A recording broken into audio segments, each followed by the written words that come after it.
بصراحة تحياتي للجماهير المغربية اللي رحبت بالجماهير الجزائرية في الملعب. دخلوا تفرجوا مع الجمهور الجزائري، وهذه الجزائر ومغاربة خاوة خاوة وبلا فتنة. حنا فشوف، أول حاجة الدين ديالنا الإسلام، أول حاجة الله وصانا على بعضياتنا، وثانيا بنادم راه غدا ولا غدا الآفات. حنا بلا ما نديروا الفتنة. صراحة أنا ماشي أنا نقول لك لا الجزائر أحسن من منا، هذيك نهضروا دابا في المنطق الرياضي.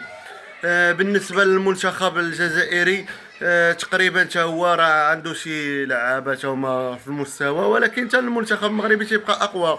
بالنسبة حنا عندنا لعابة تقريبا محترفين، عندنا حكيمي، عندنا ودابا صورة رائعة بين الجمهور الجزائري والجمهور المغربي في ملعب مركب محمد الخامس. تحياتي لكم وتحياتي لجميع المغاربه، وديما مغرب وديما مغرب، وحنا ديما تنرحبوا باي واحد، لان حنا المغاربه معروفين بدار الضيافه. وتحياتي.